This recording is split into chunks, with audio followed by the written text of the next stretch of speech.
Hello, everybody. It is a pleasure to welcome Massimo Porrati, who is going to tell us about the Lorentz covariance super translation invariant formula for angular momentum, Lorentz boosts, and their fluxes. Thank you very much for the invitation. It's always a pleasure to be back. The first time I was here was in '89. What I want to talk about today is based on previous work, in particular the letters with my student, with Reza, earlier work done in collaboration with Reza and Ulrich Hall, but mostly on a paper that we hope will appear soon, but it's not yet archive. So what I want to start with is reminding you of to set notations of what is the metric and symmetries for asymptotically flat spaces in a particular coordinate system. That's very useful to find the algebra of large coordinate transformations. So the algebra that extends Poincare in the case of flat space. That was the big surprise of the 1960s. Flat space-time symmetry group that's bigger than Poincare. Particularly, it includes super translations, and these super translations that I will describe later create an ambiguity in the definition of the angular momentum, the boost, and even the flux of those quantities. The most interesting is the angular momentum. That's not uniquely defined because of this ambiguity that we're going to describe. Now, are there other definitions of angular momentum, for instance, and Lorentz boost, that give rise to invariant quantities? Yes, there are. There are actually several. So when there is more than one definition, more than one solution to your problem, you want to compare these various definitions of the angular momentum and the flux of such quantities, and then maybe give a physical interpretation of these quantities. So the definition of super translation invariant fluxes, comparison, and the interpretation will lead us to one among the various definitions sitting in the literature that seems particularly interesting, also in terms of interpretation of what it actually computes. Now, this particular, all the formulas that I describe have a problem with Lorentz covariance. There are some little subtlety in trying to make the formulas truly Lorentz covariant.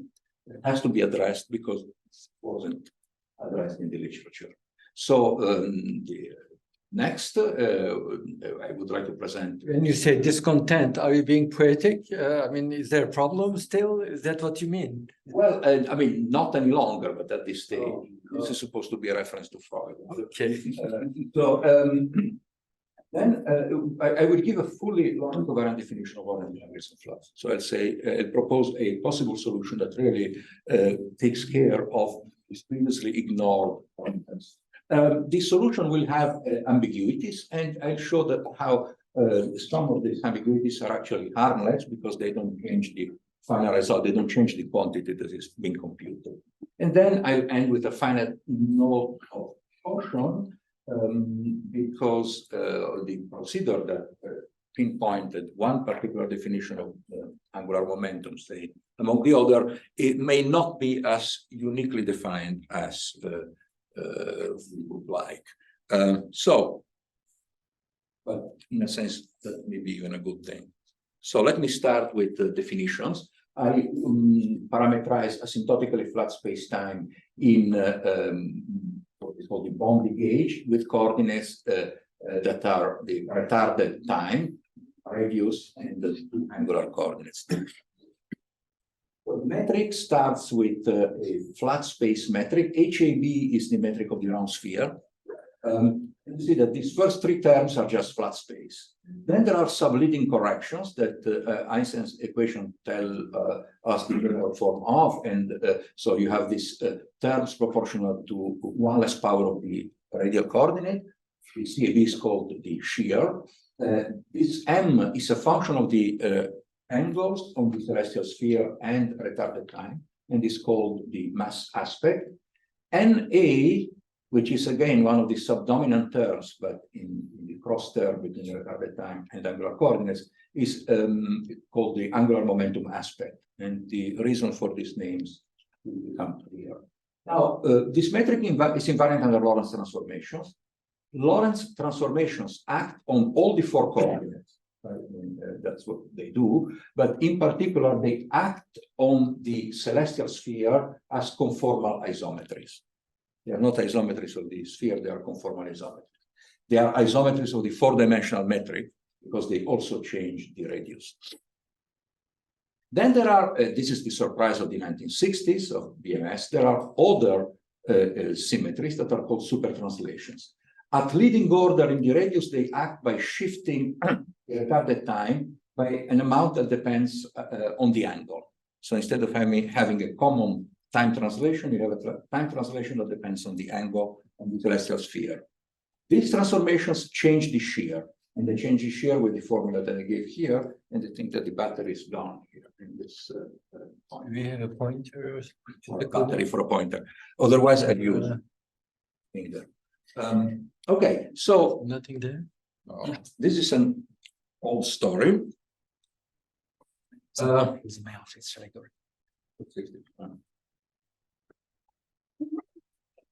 This works, so we have this. So now, what are the charges associated to this symmetry? Well, these are super translation charges. They have this form. Where f is an arbitrary function of the sphere, so expanded in spherical coordinates. The L equal to 0 and L equal to 1 harmonics are particularly important because these four quantities together are what we call the energy momentum for vector. So the three-dimensional momentum and energy. The true conserved charge in my space is this quantity computed at u equal minus infinity. Because what I parameterize here is the standard Penrose diagram of asymptotically flat space-time. So in particular, I'm parameterizing future non-infinity. And when I compute that is R equal to 0, I can compute a charge on a Cauchy surface. We'll push the Cauchy surface very far. In the future, I will have charges computed as an integral over Scri plus, but using Gauss's law, it can compute it as an integral over the boundary Scri plus, which is this object computed at u plus minus infinity. Massimo, what are the dependencies here? CAB depends upon the angles on theta? And theta, yes. And also depends on N as well, yes. Everything here, N, M, and C, depend on the angles and on retarded time. On U as well. Yes. And the form of this metric, is it dictated by the Einstein's equations? Like, I mean, you keep order by order. Yes, I mean, the expansion in powers of R is dictated by that. Okay, so there are also Lorentz charges, in particular angular momentum. They can be computed at any retarded time u. These charges are not conserved because if you compute any charge at some finite time u and at some other later times u and u prime, something would have escaped in between. So boundary charges are not conserved. The true charges are u equal minus infinity, but these boundary charges are very useful because by computing the difference of two charges at two different times, you can compute the flux of the quantity measured by J in between two retarded times. In particular, among the charges, these are angular momentum and the boost charges. Y here are the 6 conformal Killing vectors of the celestial sphere. So they are conformal Killing vectors. So when you take the symmetrized covariant derivative with the metric H, you get H, the divergence of Y. For rotations, Y is divergence. Y for boosts, Y is actually the gradient of a scalar, and the scalar is in an L equal to 1 harmonic. So that's a convenient way of representing them. It should be a half on the right-hand side. I mean, it should be the thing where if you hit it with HAB, you In can. this, no, because you're in 2 dimensions, right? So you have d dot y plus d dot y equals 2 d dot y. Yeah. 2 dimensions. 2 dimensions. Yes. Oh, sorry. Yes. Sorry. So to compute the fluxes of whatever quantity, in particular angular momentum, that is the star of this talk, we need to compute both the charges at u equals plus or minus infinity. Now, under super translations, actually, the angular momentum aspect, this quantity n, is used to compute angular momentum and even boost charge, which is essentially the center of mass at a given time. This object is not invariant. In fact, it transforms in this way. Now, the transformation law at finite u is much more complicated, but we'll not need that. At plus and minus u, and in the far future and the far past, this n translates under a super translation. Therefore, the charge, say, the angular momentum, if y is the generator of translation, changes. Not only the charge changes, but also the flux changes, because when you take the difference of these y's, you are taking the difference of these masses, and the Bondi mass aspect changes because the mass of an object that radiates becomes smaller. So here is what happens. You know, you have some, suppose that you have some scattering process. You have objects, could be, well, in this case, it's radiation because everything comes from non-infinity. Radiation that comes in, does something, and then escapes at plus infinity. Matter will come all from this point in massive geodesics or endowment. And then you compute J at plus infinity minus J at minus infinity, and J minus infinity, we said before, is the total conserved angular momentum. The angular momentum flux, whatever passes through non-infinity, whatever angular momentum escapes in the form of radiation, is given by the difference of J plus minus J minus. Right? This flux can be changed by super translations, but super translations can be seen as the infinite wavelength limit of a gravitational wave. So you have this curious situation in which you start with a system and you compute the change of angular momentum due to radiation. You superimpose to it a very, very long gravitational wave, for instance. A wave that is so long that cannot be detected by you and is much bigger than the size of the system that undergoes scattering and radiation, and the angular momentum changes by this amount, proportional to the change in the mass aspect. Now, this is not crazy because, after all, we are talking about angular momentum. So we have a wave with very long wavelength. You can think of it as a very soft graviton. The momentum of this graviton is very small, but since we are computing angular momentum, P times x, I mean the arm of this momentum can be very large. So you can change the angular momentum by a finite quantity. So this is not inconsistent. The problem is that a definition that depends on very, very long wavelength radiation may not be so useful when you actually want to compare your computations to what you may and you can measure. Because we want to be able to separate what is the real process from what is a useless background. We have a black hole merger, and then maybe some background that carries essentially no energy because it's very complex. You want to be able, what is the change in angular momentum due to the merger, and what is instead garbage due to the background.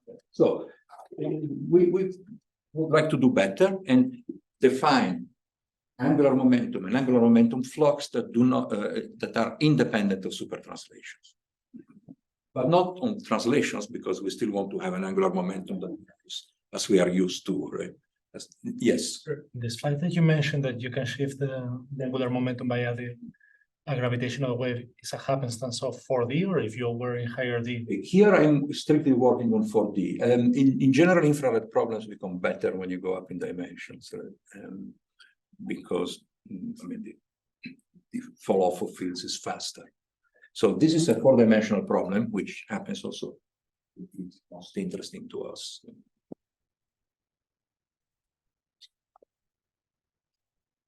It would be interesting to extend this analysis in higher dimensions, but here I will be strictly four-dimensional. Now, are there Sorry, the bound is asymptotic infinity expansion doesn't work so well in high dimension. Yeah, I mean, if you, higher dimensions again, in some sense, are simpler. Right? I mean, I think there are problems there. You cannot even define. Okay, maybe but you have problems even in four dimensions. It depends. I mean, kind of class of metrics that you allow, and indeed, even in ADM, you have some ambiguities. But I'll come back to that at the end of the talk because it's an interesting part of what I want to say. So, okay, do we have super translation invariant definitions of charges? Yes, we have many. Actually, we have at least three. This is this JKP. JKP is a charge that we proposed, and it is a direct extension of the charge proposed by compare and collaborators. This charge can be defined at plus and minus infinity, at past, in the far past and in the far future. Non-infinity, and it is essentially the canonical charge, the one that I gave you before, written only in terms of the angular momentum aspect, minus a subtraction term. The subtraction term actually appears also in the other definitions. So let me go through them and then try to explain what we are doing. This is what we proposed.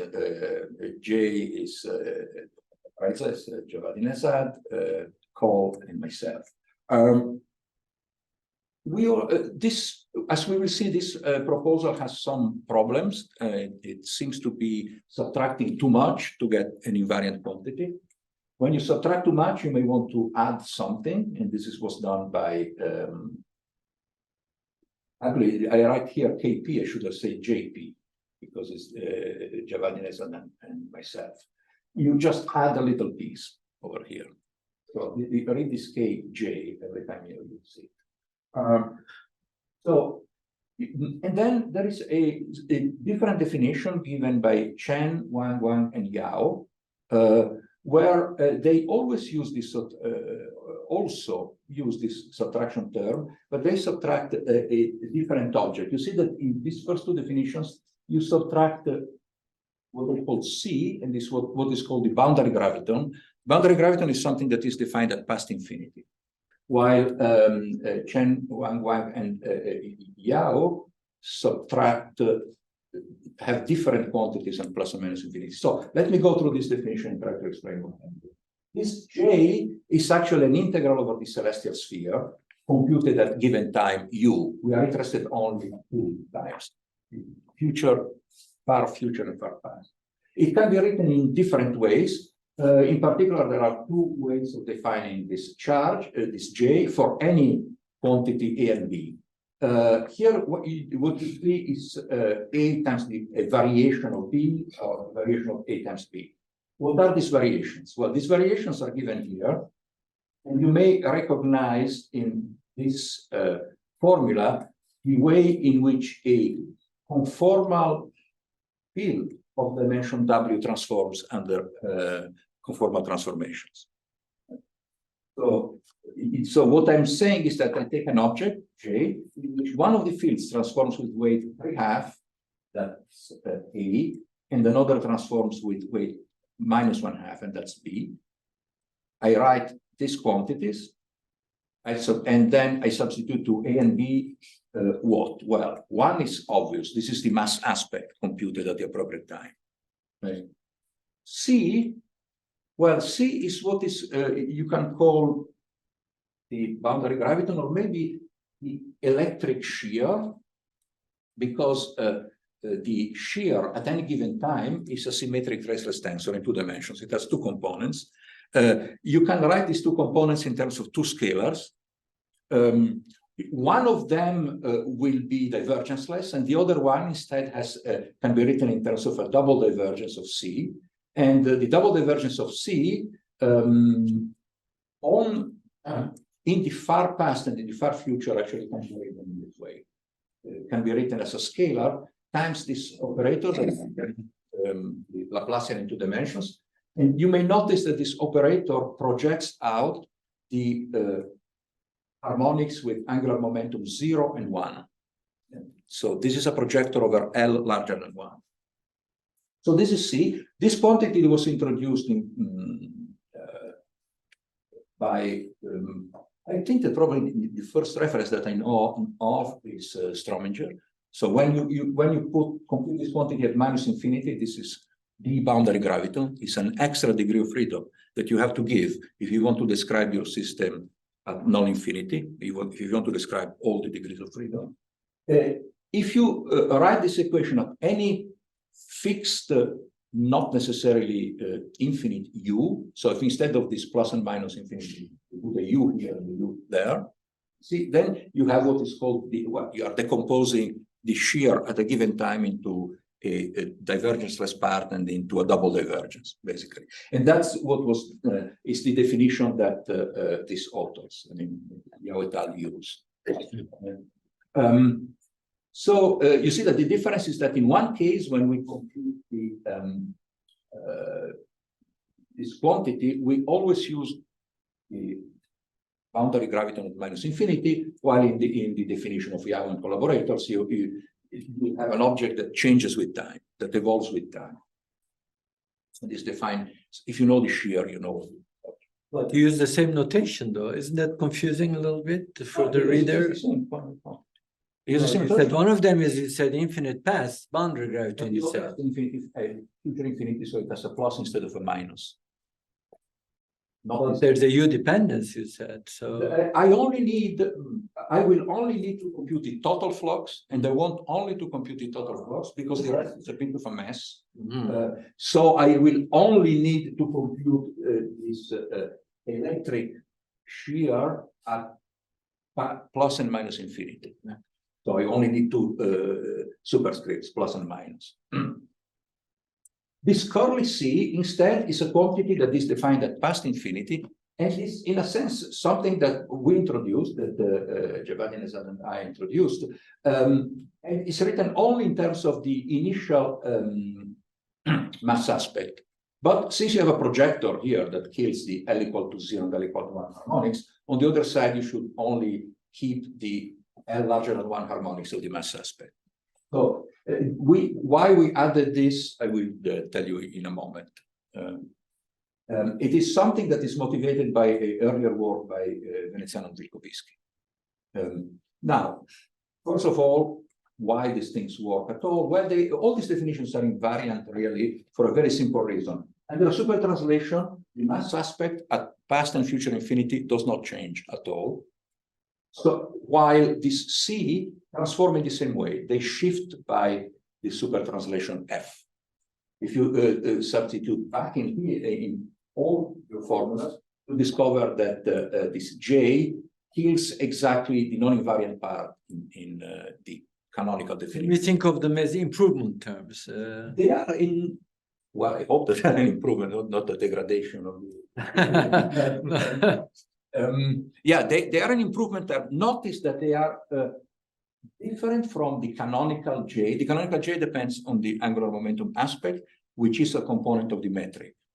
These objects over here depend on this quantity C that does not appear in the metric. It's very much related to what is in the metric, but in particular, the C has also components with angular momentum 0 and 1, and those will give us problems.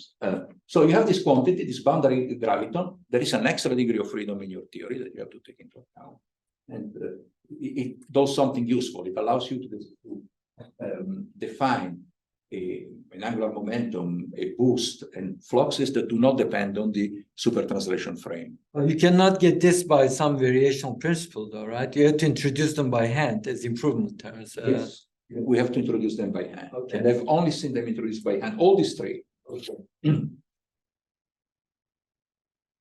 Now, so let's compare these different formulas let's start with one frame, the center of mass rest frame. if we have to specify it, we say that is the initial center of mass rest frame. So let's start with the frame where you have particles coming in and their center of mass doesn't move. Okay, then we try to be more covariant. Well, in this case, you can compute, for instance, the flux of the definition that we gave, which is essentially the compare definition. Flux is equal to the flux of the canonical angular momentum. I use angular momentum instead of talking about charges. I want to be a bit specific. Minus this object, which is just the change in the mass aspect, times the boundary graviton. Now, this formula that I wrote here by construction is invariant under supertranslations. So do a supertranslation and set all the components of the boundary graviton to 0, of the C minus. You can do that with a supertranslation. A supertranslation has L larger than 1, because the first two components do nothing to the metric, so they are not isometric, right? So we cannot set to 0 the first two components of C, but all the others we can. But in the center of mass frame, actually, by looking at this formula, we discovered that this entire object vanishes. Okay, so in particular frame, our delta JKP is equal to this, the change in the canonical momentum.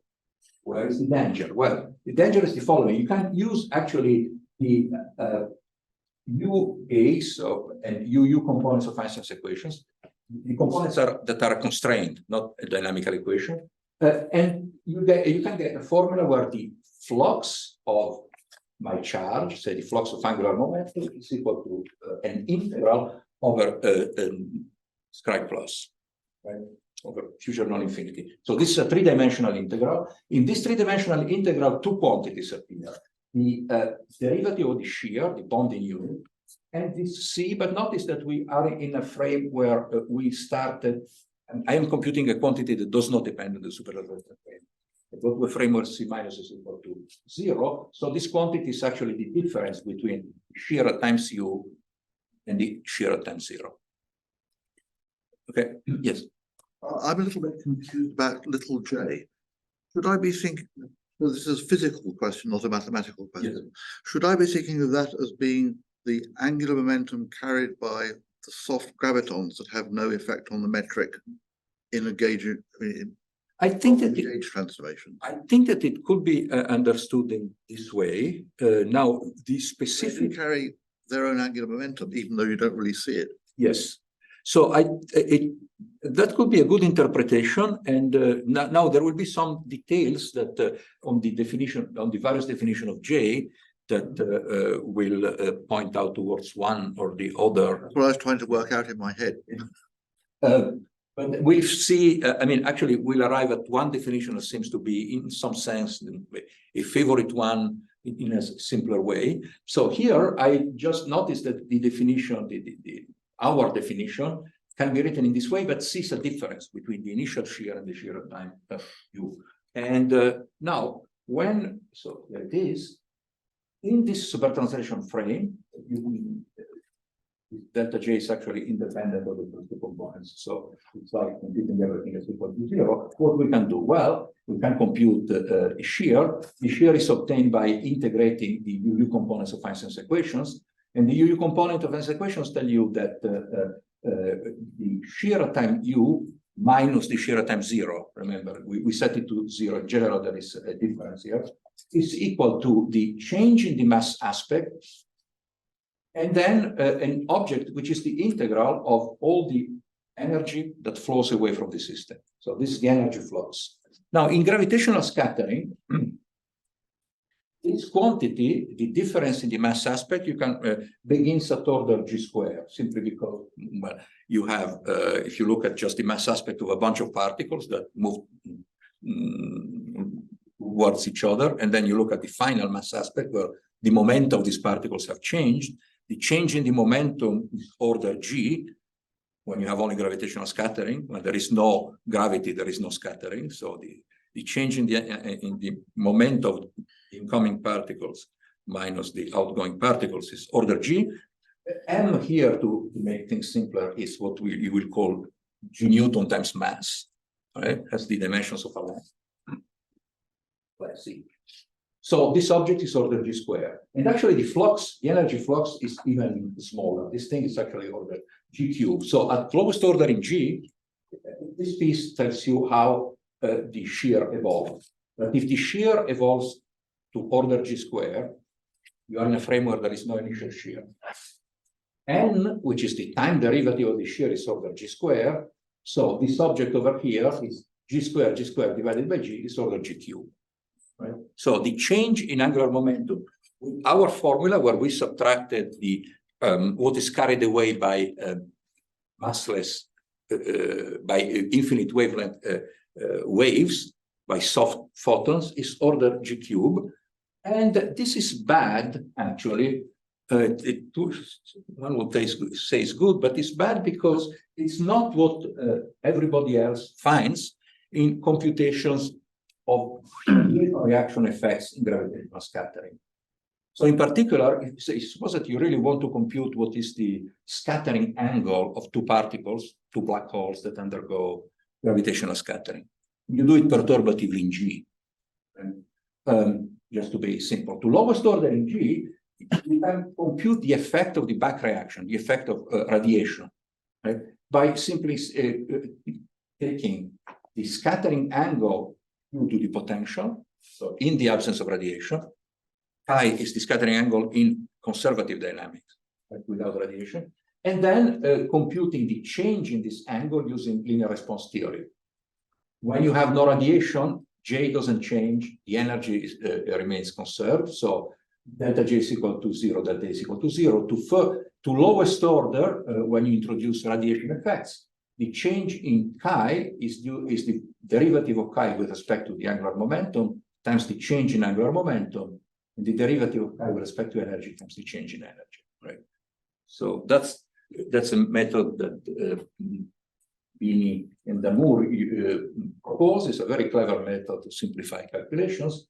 Now, this chi is the scattering angle of two particles. It begins at order G. This is a computation that we do in undergraduate physics, basically. We'll start with the Newtonian computation. Now, Bini and TAMU used the non-supertranslation invariant flux, computed in a particular frame. So they take just the original J, and they find that this term is always order G, but the change in angular momentum is G squared.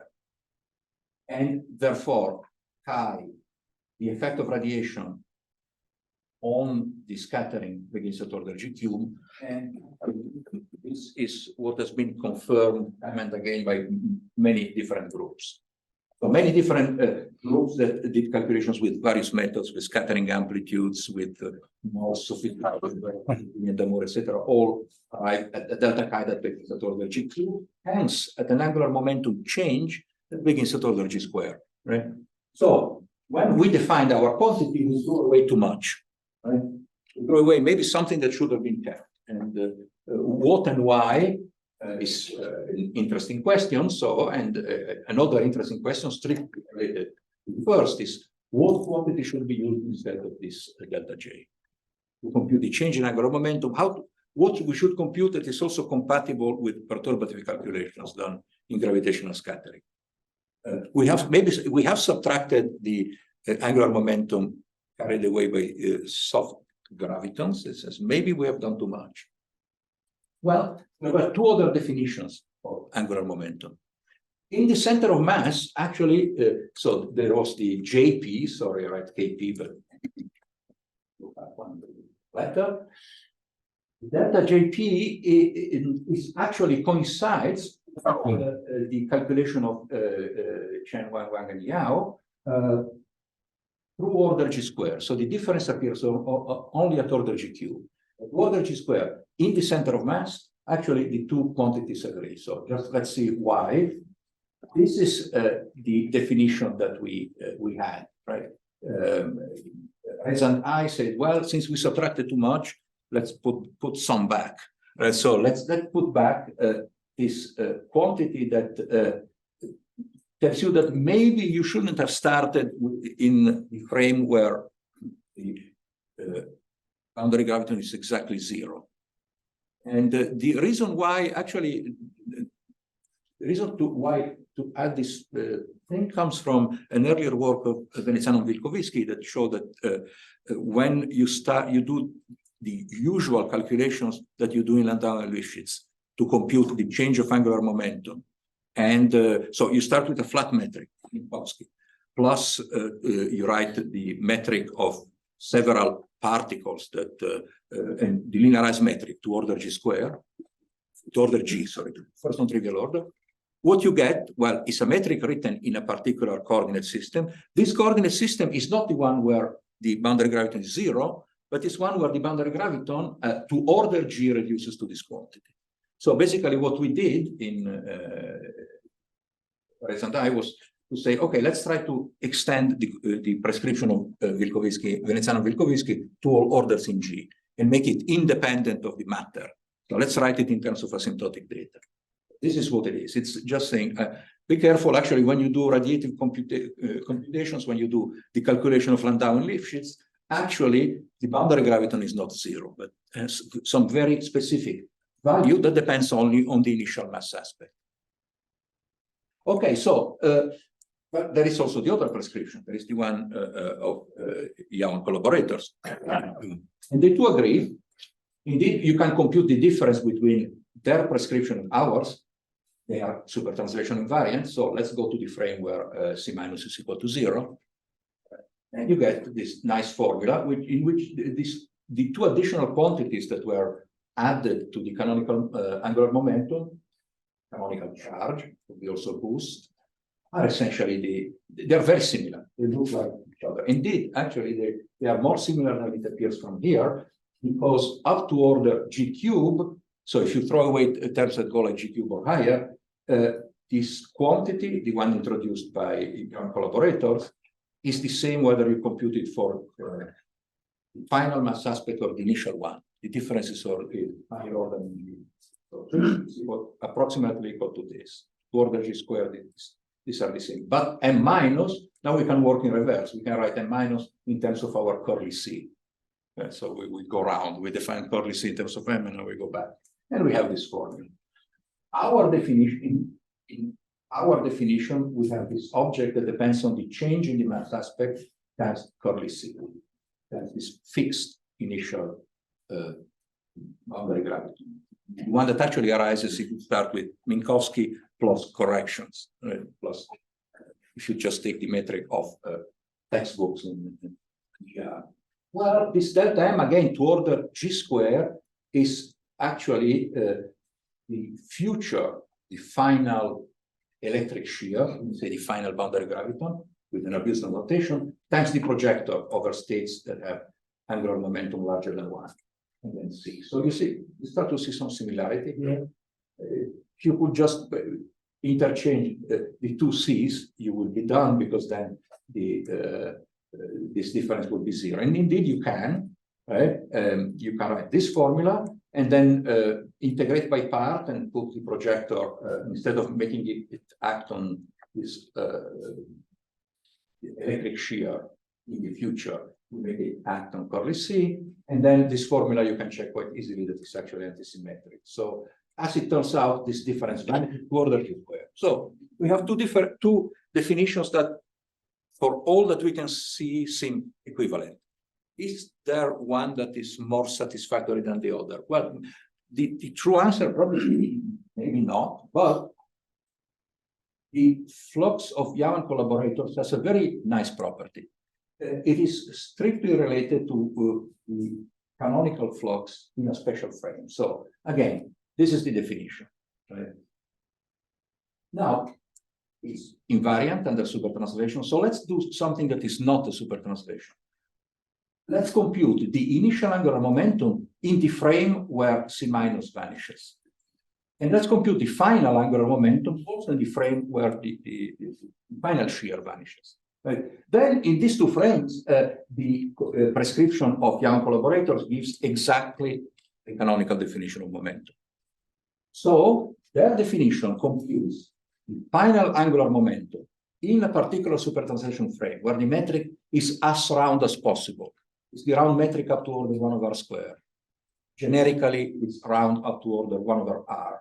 So it is the final angular momentum computed in a frame where the metric is round at the end of the scattering minus the initial angular momentum in the supertranslation frame where the metric is round. So you adjust your detector, you set them up, you say, oh, I have a frame where the metric is round. You compute the What initial do angular you mean by supertranslation frame? Can you remind us again? Supertranslation frame means what? means that you take detectors that move along a fixed theta, which to this order in R asymptotically is the same as moving along geodesics.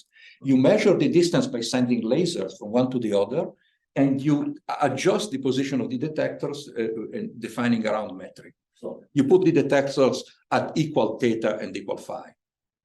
Then, as you know, when a gravitational wave passes, these detectors move and the final position is different. So when you label coordinates by the position of those detectors, the metric is no longer round.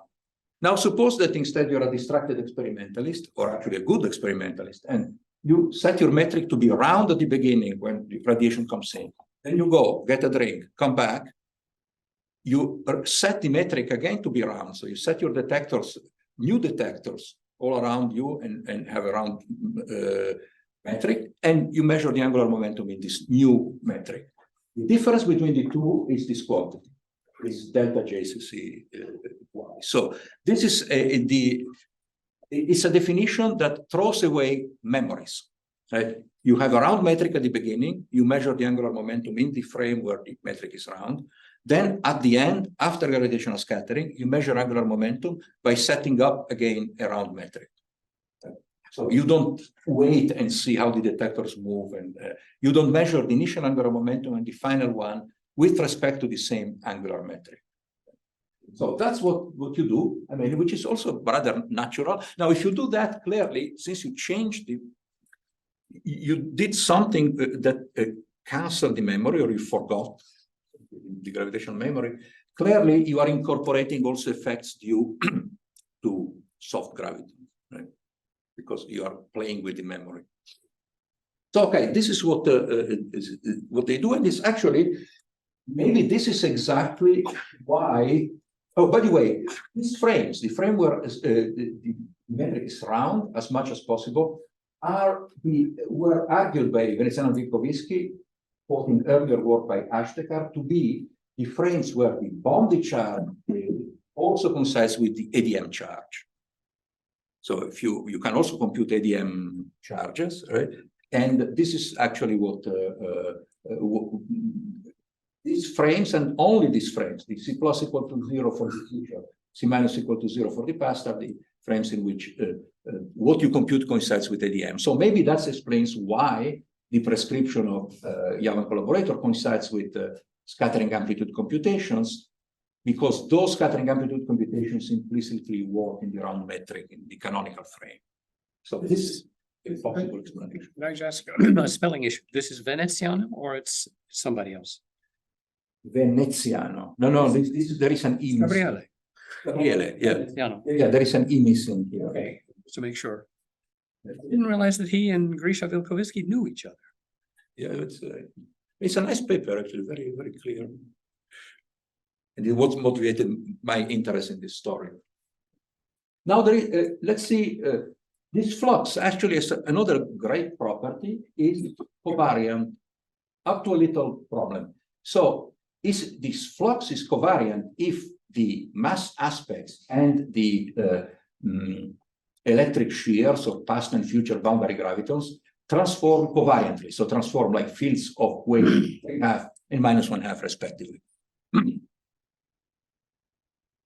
And these transformations follow simply from the asymptotic form of Lorentz transformations on the coordinate u and radius. And when instead of angles, you can have unit vectors that parameterize the celestial sphere. Notice that this transformation is generated by the canonical J, not by the invariant one.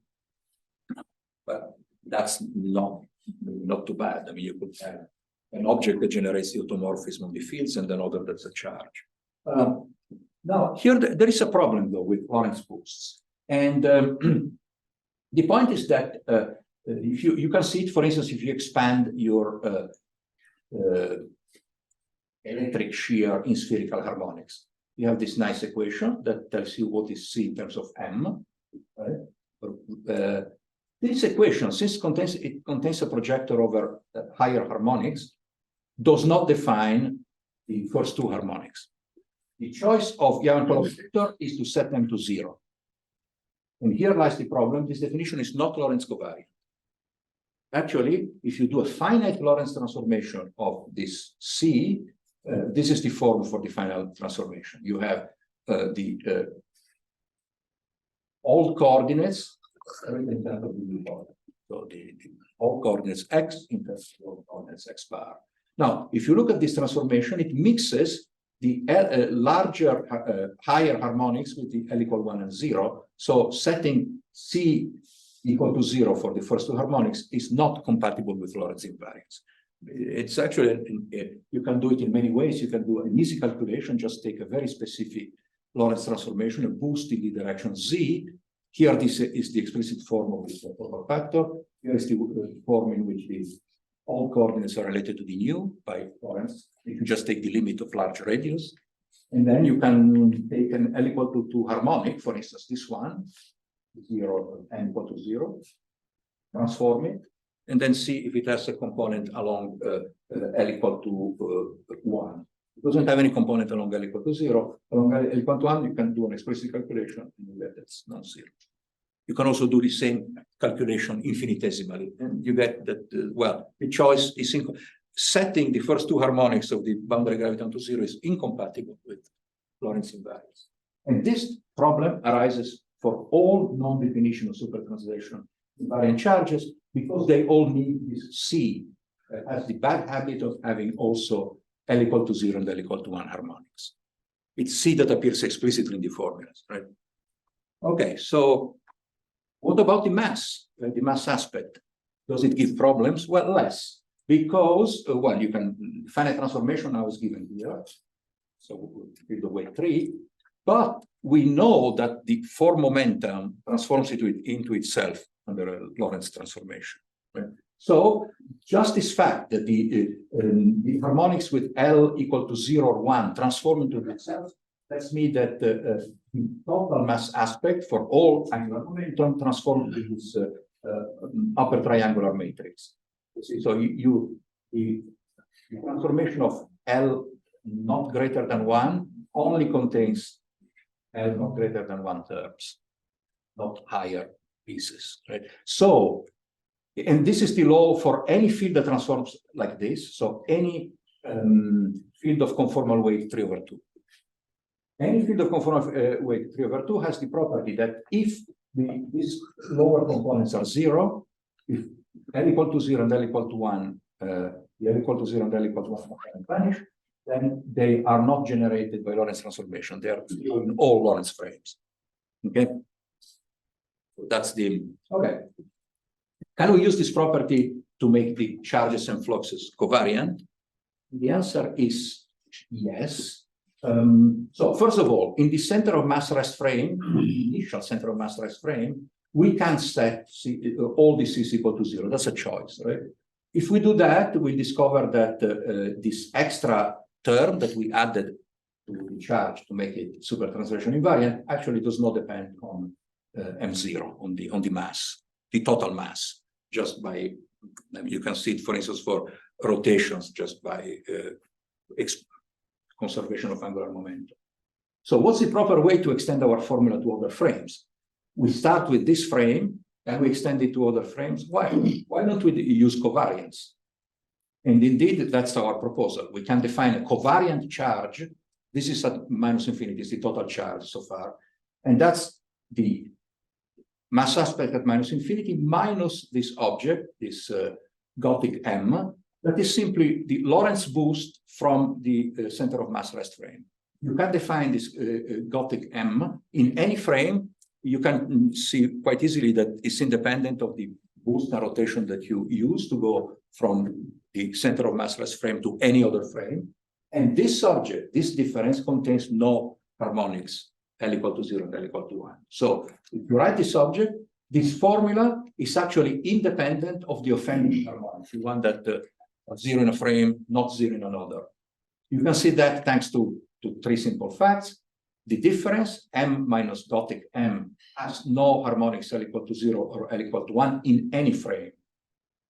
And actually, when for rotations, the proof is actually very simple. For boosts, it's less simple because you have to use that the boost is the gradient of an L equal to 1 harmonic.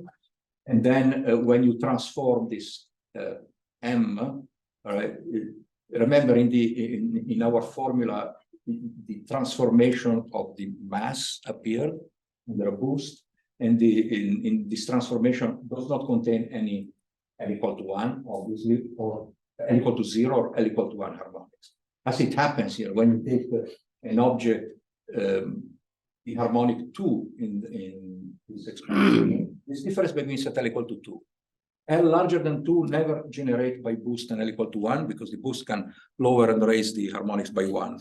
So the only danger comes from the harmonic L equal to 2 in this difference, because a boost can generate an L equal to 1, but an L equal to 1 then makes your formula for J depend on a quantity that is 0 in some frame, not 0 in another, and we don't know how to set it properly to any given value. Luckily, when you do a transformation of a spin of a conformal weight 3/2 field under a boost, this L equal to 1 harmonic is not generated. We saw that in finite form earlier. In infinitesimal form, it comes from the form of the transformation. Just the Lorentz boost has this phase, and the operator that I wrote here vanishes precisely for L equal to 1.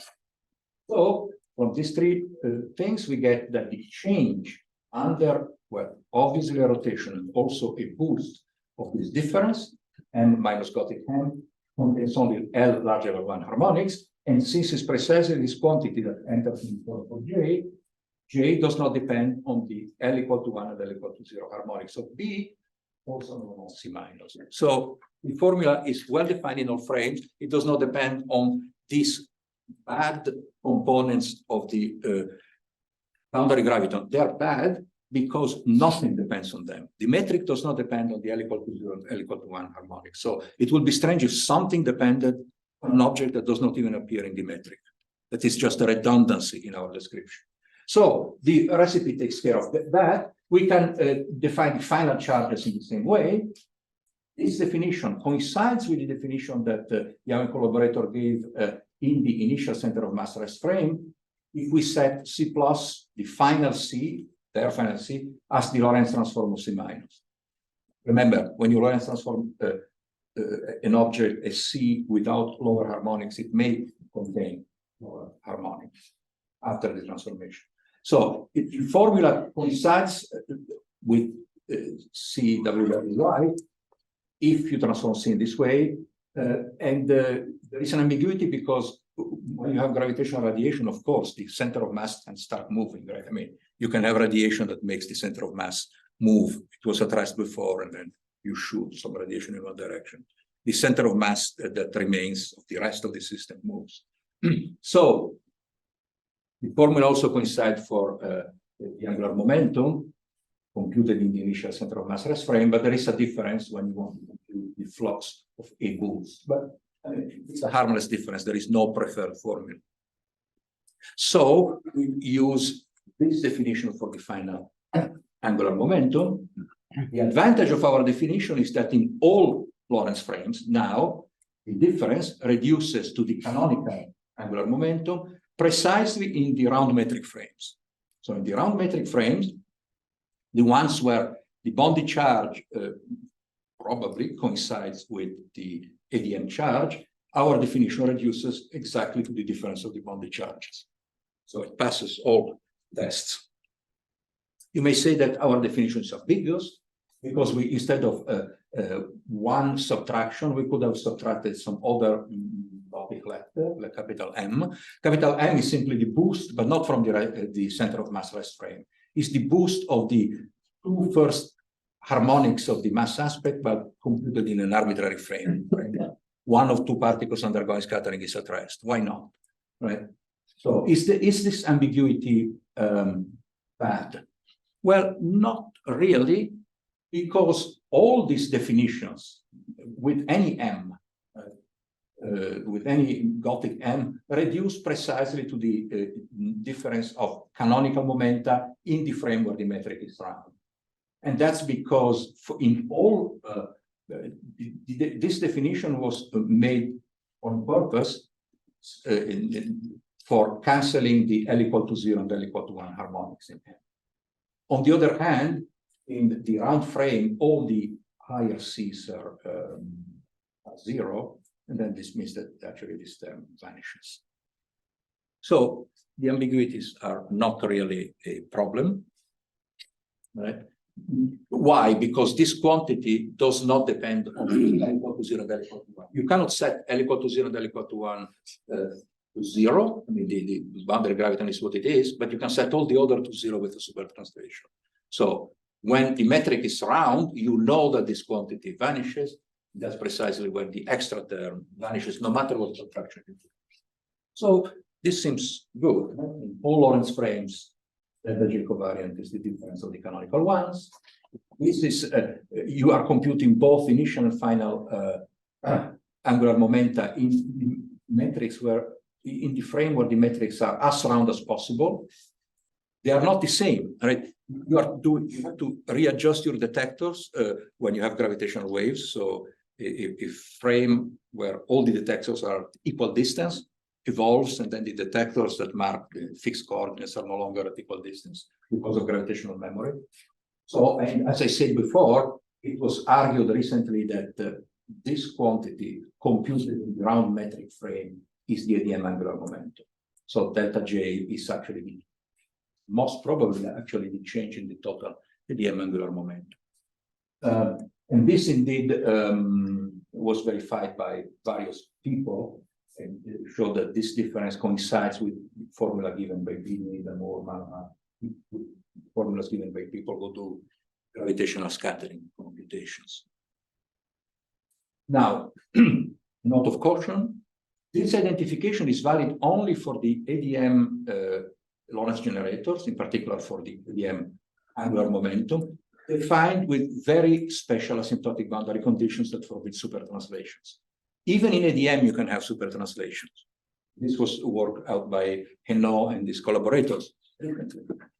So in that case, there is no singular angular momentum. You have super translations, they don't commute with the angular momentum. End of the story. So this uniqueness of our formulation may be due to the fact that we have restricted the ADM boundary condition. So this is a note of caution.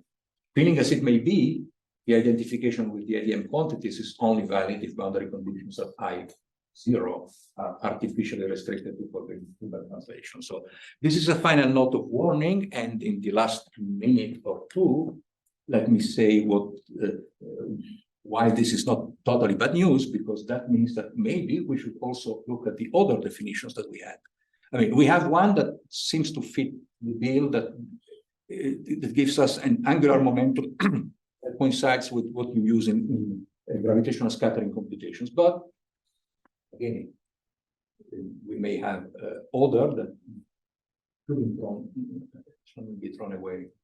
In particular, if you take our flux, you know, the JKP flux, which is also compare flux, is super translation invariant. Compute it in the frame where all the harmonics of the boundary graviton vanish, all the higher harmonics.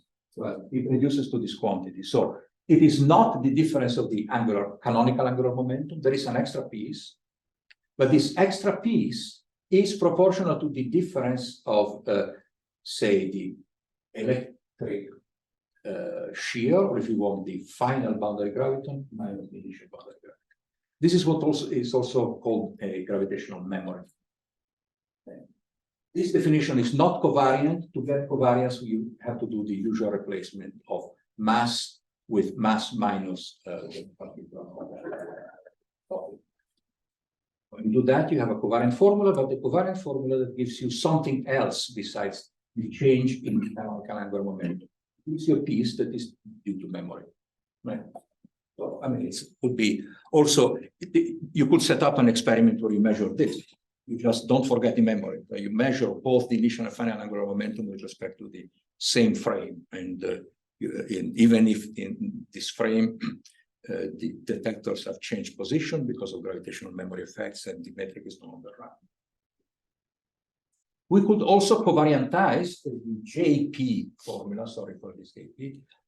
Well, here you just remember what you do is that you take the previous one and you add something, right? And you add a term that depends on curly C. Now you can't covariantize this formula because the way we define curly C was not covariant. We just brutally subtracted the first two harmonics in the mass aspect. That's not the right way to do. What we can do is to subtract the same to the mass aspect, this Gothic mass aspect, and then this formula is covariant. This formula is covariant because you can prove that when this object transforms as a conformal field of weight 3/2, then C transforms as a conformal field of weight -1/2. That's not trivial, but was done by Yao and collaborators. You still, since this C contains bad harmonics, L equal to 0 and L equal to 1, you also have to do another change. You have to change this delta M and again subtract the M and remove the first two harmonics of the mass in a covariant way. What I don't really know is a good satisfactory interpretation of this covariant object, but I hope that we'll be able to find one soon. So it's the last thing I wanted to say. Thank you for it.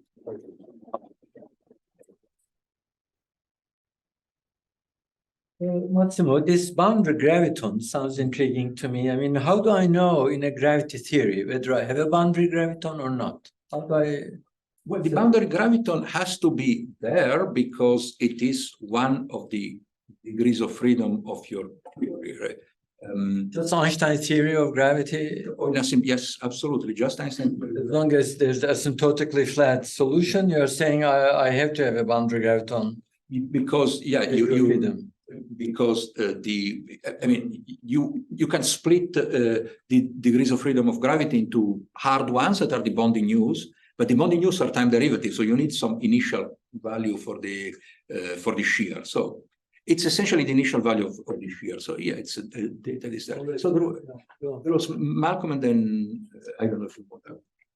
What you're saying that by choosing the round metric on the sphere at infinity, somehow you're separating out the boundary contributions from these soft gravitons from all the stuff that's actually inside the space-time?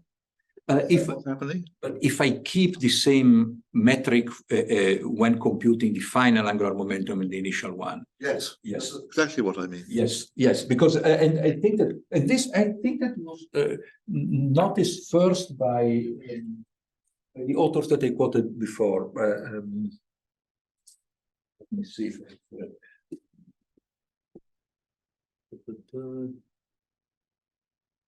by Riva, Vernizzi, and Wong. And there may be other people that did it. I'm not very careful with literature here, but the upshot is, yes, you have this piece, this memory piece that, you see, if you add this piece, what you are doing is that you are killing precisely the effect of the soft gravitons. But instead, if you use the canonical definition, you are implicitly computing what's inside. That's inside and also soft gravitons. So, but instead, if you keep this initial metric, you separate the two. And indeed, you have an object that begins at order G cube in Newton's constant. Yeah, I had a question somewhat related to Ergen's question. To what extent is this a story about general relativity, or is it a story about families of asymptotically flat spaces? I mean, to be maybe more specific, how much of this remains if you change the theory? I can think of a number of ways of changing. I can put a mass in general relativity, like my colleagues at Imperial, or I could look at higher derivative corrections to general relativity. How much of this story remains? Well, as long as you have a theory in which you can define asymptotic charges. If you just say that it's going asymptotically flat, that I haven't even told you what the theory is. So I presumably can Well, I mean, there is something more than the asymptotic flatness that I hid there because I gave you a formula for the charges. Yes. Now, of course, this formula for the charges, Conserved. yeah, the fact that they are conserved and that you have a Gauss law depends on So that's dynamic. so the theory. And it's dynamics maybe of a more general sort? I think so. I mean, you can think of defining angular momentum definitely in a much more general theories as long as you have an asymptotic flat space and asymptotic Lorentz indeed. I mean, suppose you have one of the asymptotic safety people here. Yeah, but the asymptotic, they are asymptotic in another direction, right? Well, I mean, that's just, of course, in moment in scale through normalization. So But they have effective theories that are not exactly general relativity. you have higher order corrections, like higher order terms, but those I don't think that they give any particular change in the formalism. You may have to define what you call charges. I mean, I think they are not going to affect the asymptotic in the space-time asymptotic behavior. So it will not change the asymptotic charges. Yeah. They are much higher, order, you know. Well, or can you turn it around and stamp your foot and say, this is general relativity, it has these charges. And now can we use that as a selection criterion for whatever quantum gravity is doing? Well, I mean, to do that, and I come to your question, I think that at least you want to have to define the same quantities at past infinity and have some general statement about the S matrix. I mean, how to relate past and future. Because you see, none of the equations that I gave here were really conservation equations. They were conservation equation for the flux. So they told us that, the charge here, the charge in the future minus the charge at some time past, the difference in two is also equal to whatever radiates in the middle. But we are not related that to the initial charges, the charges defined at scri minus. Right? To do that, you also need matching conditions across, I suppose that this is I0. So that's really the conservation equations are really the matching conditions between quantities defined on I plus and the one defined on I minus. Even those are actually much more general than just GR, because they are simply a statement about how you match the boundary graviton between the past of the future and the future of the past. Surely this kind of thing will happen in any diffeomorphism invariant theory that allows you to have asymptotic flatness and in dimension 4. Yes, I think that's So see how you can avoid it. Dimensional form, what does that mean? in four space-time dimensions. This, I mean, the asymptotic behavior of the metric is strictly related to 4 dimensions. This 1/r fall off of the fields. This is Any of this specific to 4 dimensions? yes, I think so. Oh, What I did here, yes. All talk in 4D. well, no, I understand that, but I mean. But the boundary does that mean there's formalism no only. flow at all if I go to 11? It's just. No, just this zero? boundary formalism only works at 4 so far. Nobody can really do that in high dimensions. So yeah, I think that the problem is that in 4 dimensions you are in a sort of Goldilocks zone because the boundary conditions are strong enough that charges are well defined, that they are not infinity or zero or otherwise ill-defined. So you can define charges, but they are also non-trivial. So you can set boundary conditions that are strong enough to make charges well-defined. Also, if you prefer to use a canonical formalism that make the symplectic form well-defined, but also weak enough that allow you to have some non-zero charges. So if we discover a 5th dimension, all of this goes poof? Well, I mean, if the 5th dimension is compactified, there is no difference. And I think that it would be much better for us if it's compactified, right? But Suppose we're local. The non-compact extra dimension, but with localization of gravity models that do that. well, yeah, but as you know, I mean, this model with true infinite extra dimensions, which give rise to say DGP, etc., have some other problems, right? They are not have strong coupling problems, etc. So, but it's true that you have to check. Definitely, if we are localized in 4 dimensions, so if there is an asymmetry between our 4 dimensions, and the 5th year you have to change the formalism because the space asymptotically is not Minkowski. So this Okay, yeah. higher dimensional business is how related to that, the fact that 4 minus 2 of U and R is just 2-dimensional conformal field theory, which you have infinite number of. Yeah, it sounds, yeah, I mean, again, this is the technical problem is that only in 2 dimensions you have, but that would be more a problem for super rotations. Super rotations are due to the fact that once you say, well, I can use conformal diffeomorphism, why not to look at local conformal diffeomorphism, even if they become singular somewhere on the sphere, right? And then that gives you super rotations. The Lorentz is still a finite dimensional group, so that part extends in higher dimensions. But again, I'm not an expert on which kind of boundary conditions you can give in each dimension. It's as you know, finding the right boundary conditions that allow, say, BMS or that allow large asymptotic symmetries is still a bit of an art. I mean, there is no general formula that says, oh, we can only do this. Every year we discover that we can relax on condition, play different games. I have another question. So how this celestial holography would shed light on you? I don't know, because there really you're doing something slightly different when you really look at hyperbolic slicing of Minkowski. So I don't have much to say about that. It could be, I mean, it would be great if there was a relation. A silly question, what's the difference between mass and mass aspect? Well, mass aspect depends on theta. It's mass aspect is actually a sum from L equal to 0 to infinity, a sum from M equal minus L and L of some M, L, 20 M's here, L, M theta, right? So the component L equal to 0, which is just 1, is the total mass, or total energy.